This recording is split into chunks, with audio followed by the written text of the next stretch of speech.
TGS, they're showing off Resident Evil Revelations 2. And this is the first time they've actually ever showed it off.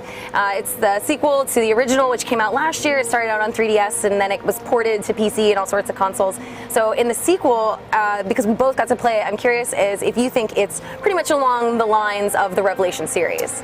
Well, okay, there are a lot of changes, but yeah, first and foremost, the Revelation series is kind of set up as this more of like a straightforward and simple approach to Resident Evil. You compare that to something like Resident Evil 6, which sort of implemented all these like various melee attacks and these really complex systems that are like really action-oriented, and like this game has some of that, but it's much closer to the original Resident Evil and like maybe like the first 3 or 4 titles in the series.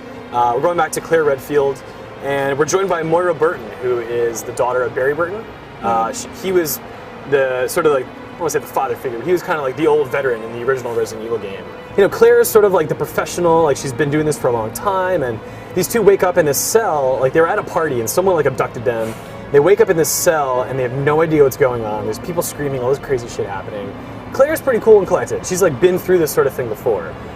Moira isn't necessarily scared, but she's definitely more like reactionary, and like for example, she uses like really vulgar terms for things. Like, what in the cock was that? And like the subtitle reads with like all capital letters. It's and even if you're vulgar, like that's such an obscure phrase to use. I wonder if like that will actually stay in the final version. It's a very weird dialogue for her to use, and I actually kind of found her a little off-putting when I played it. Like Moira's character was constantly like, oh no, I don't use guns, not after the incident. And it was a very, like, she's an interesting character. We'll see where they go with her, but I mean, at this stage, she definitely is a high contrast to the character you play. Yeah, the gameplay is still simple, but her characterization is over the top, which I think that Resident Evil should never be over the top. Like, it always is best, unless we're talking about Wesker, but no, the series is always best when it kind of it maintains this even tone.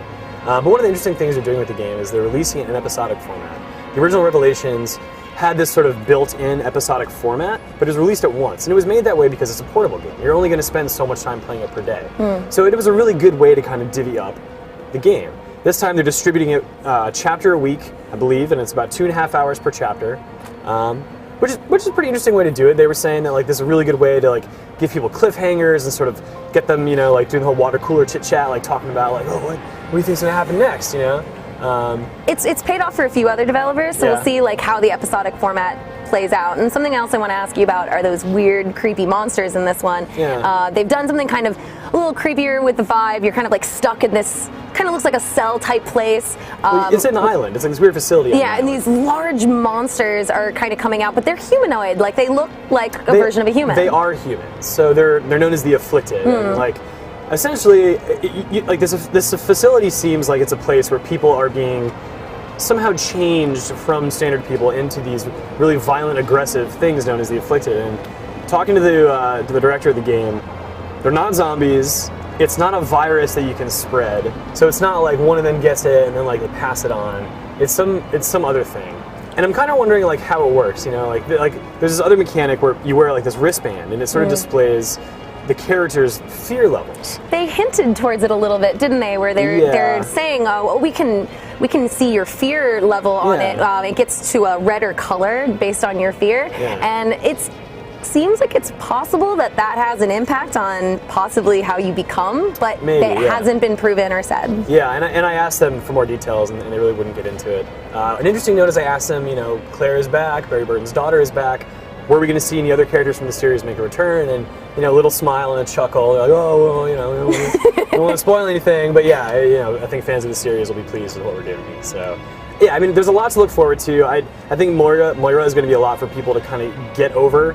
But, you know, I don't think she necessarily ruins the game. I think it'll be pretty interesting to see how it works out. And, you know, it adds a co-op element, which really wasn't in Revelations, the original. It's sort of something that was in 5 and 6. So we'll see how that works out. It could be pretty good. I guess we'll have to see.